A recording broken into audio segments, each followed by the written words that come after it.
Hello dear, welcome to Castle Campus. In this lecture we will study about MRP. तो चलिए start करते हैं। तो सबसे पहले मैं आपको बता दूं, यहाँ जो MRP हम पढ़ने वाले हैं उसका नाम मैक्सिमम रिटेल प्राइस तो नहीं है, जो आप जनरली सुनते हो मैक्सिमम रिटेल प्राइस होता है MRP का फुल फॉर्म, बट यहाँ पे जो है ये MRP 1 है। इसका प्राइस, इसका जो फुल फॉर्म है मैक्सिमम रिक्वायरमेंट प्लानिंग, ठीक है। MRP 1 और MRP 2 आप जो पढ़ते होगे।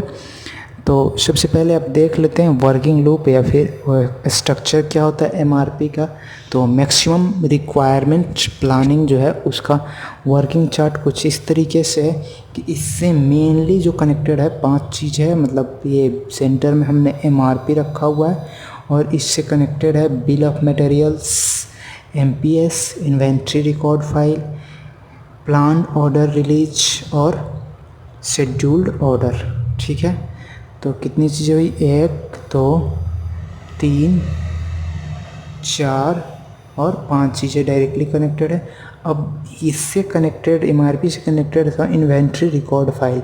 तो इन्वेंट्री रिकॉर्ड फाइल में किसका डिटेल्स रहता है, रिसिप्ट्स का और ट्रांजिएंट का। मतलब मटेरियल जो है, जो रिसिप्ट्स हैं मटेरियल के और ट्रांजिएंट मटेरियल के रिसिप्ट्स हैं, तो वो इन्वेंट्री रिकॉर्ड फाइल में मेंटेन रहता है।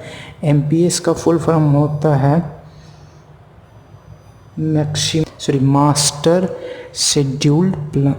Master planning schedule. इसका फुल फॉर्म होता है, लिख लो एक बार, नीचे भी देखेंगे आएगा मास्टर प्लानिंग शेड्यूल।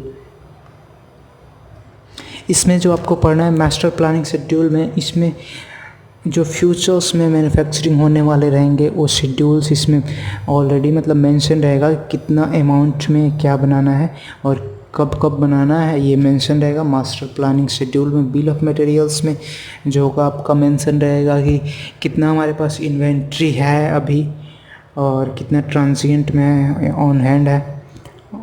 और जो बिल ऑफ मटेरियल्स है वो किससे रिलेटेड है, प्रोडक्ट डिज़ाइन से, मतलब उसमें डिटेल रहेगी प्रोडक्ट डिज़ाइन की, ठीक है। तो एक एक करके सबका डेफिनेशन देखेंगे, MPS का भी, इन्वेंट्री रिकॉर्ड फाइल का भी, बिल ऑफ मटेरियल का भी, MRP का भी। सबसे पहले MRP का देखते हैं, इसका यूज़ क्या है, इसका डेफिनेशन क्या है, इसका इम्पोर्टेंस क्या है। तो MRP is the method of working output production plan. ये मेथड है जिससे प्रोडक्शन प्लान को वर्किंग बनाया जाता है in a multi stage production system. मतलब मोर देन 1 स्टेजेज होते हैं इस प्रोडक्शन सिस्टम में, and that produces many product at end require their raw material and sub assembly. मतलब कि मल्टी स्टेज प्रोडक्शन सिस्टम जहाँ होता है वहाँ यूज किया जाता है MRP को, मटेरियल रिक्वायरमेंट प्लानिंग को, as a method for working out the production plan. और उस प्रोडक्शन सिस्टम में क्या क्या ये मतलब उसको उसकी चार्ट बनाता है कि bill of materials, raw materials और उसकी सब असेंबली जो होगी तो किस टाइप से होगी, पूरी इन्फॉर्मेशन आपको MRP से मिलती है, मैक्सिमम मटेरियल रिक्वायरमेंट प्लानिंग से, ठीक है। जो सेकेंड पॉइंट इसमें है और इसमें देखते हैं, it is use to so that all the things needed should be available within the production system at an appropriate time without delay।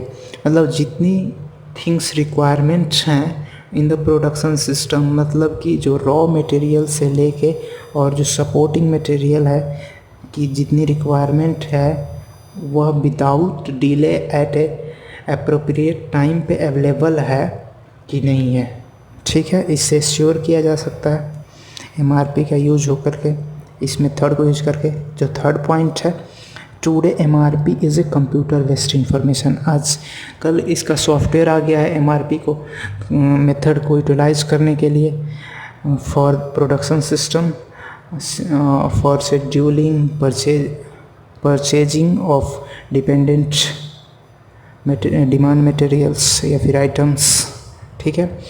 अब जो नेक्स्ट हमारे पास है MPS, मास्टर प्रोडक्शन शेड्यूल, जिसको कि मास्टर प्लानिंग शेड्यूल भी बोल सकते हैं एक तरीके से, क्योंकि प्रोडक्शन में जनरली प्लानिंग करते हैं। मास्टर प्रोडक्शन शेड्यूल के अंदर तो master production schedule is a complete time table of our scheduled production in future.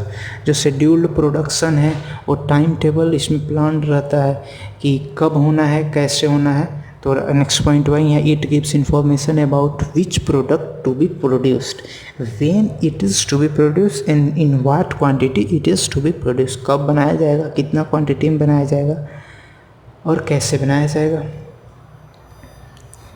ठीक है, अब जो नेक्स्ट हमारे पास टॉपिक है वो देख लेते हैं, इन्वेंट्री रिकॉर्ड फाइल।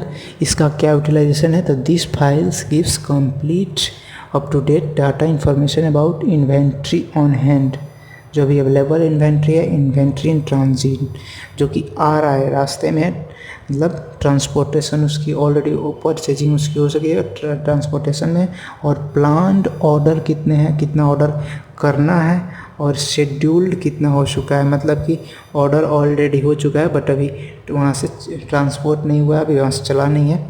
तो इन चारों चीज़ों के बारे में इंफॉर्मेशन देता है अबाउट इन्वेंट्री।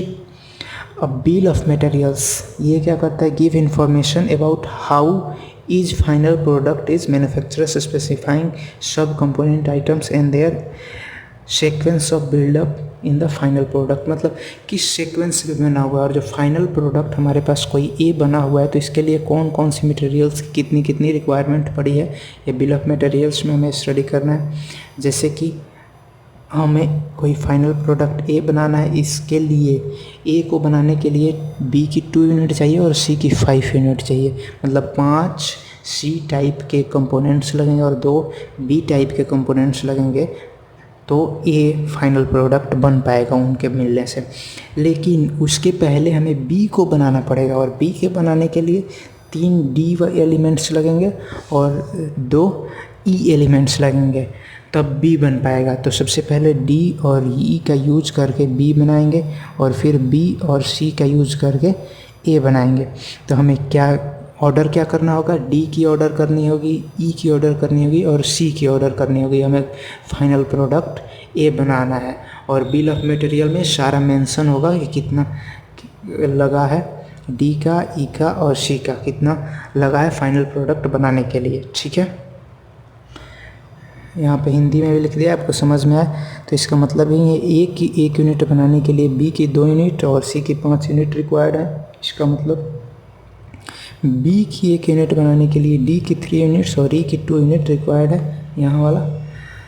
और फाइनल प्रोडक्ट को क्या बोल देते हैं, 0 लेवल, और इसको बोलते हैं लेवल 1, इसको लेवल 2। इसके नीचे और कहीं होता है कि ई को बनाने के लिए फिर से 2-3 प्रोडक्ट की रिक्वायरमेंट पड़ती है, जिसको लेवल 3 बोलते हैं। ओके, नाउ हम जो देखते हैं हमारा नेक्स्ट टॉपिक है वो नेट रिक्वायरमेंट। नेट रिक्वायरमेंट होता क्या है, मतलब नेट रिक्वायरमेंट कितनी है और हमें इन्वेंट्री की। तो नेट रिक्वायरमेंट निकालने के लिए क्या करते हैं, gross requirement minus of inventory on hand और एंड शेड्यूल्ड रिसिप्ट, मतलब कि इन्वेंट्री इन ट्रांजिट। तो मतलब कि जो इन्वेंट्री ऑलरेडी हमारे पास है, ठीक है, अवेलेबल है, प्लस जो इन्वेंट्री ट्रांसपोर्ट ऑलरेडी उसका ऑर्डर हो चुका है और उसको सेंड कर दिया गया है कंपनी के थ्रू, उसको ऐड करके क्रॉस रिक्वायरमेंट से माइनस कर देंगे तो हमें पता क्या चलेगा कि कितनी ऑर्डर करनी है हमें और कितनी रिक्वायरमेंट है, नेट रिक्वायरमेंट क्या है, कितना हमें ऑर्डर करना है। ओके, तो फिर से एक बार बता दूं, एनआर या नेट रिक्वायरमेंट, तो क्रॉस रिक्वायरमेंट मतलब प्रोडक्ट बनाने के लिए हमें कितना चाहिए, एक कोई फाइनल प्रोडक्ट बनाना है उसके लिए कितनी, जैसे ए बनाना था, ए के लिए कितना डी, कितना ई और कितना सी चाहिए, ये ग्रॉस रिक्वायरमेंट हो गया।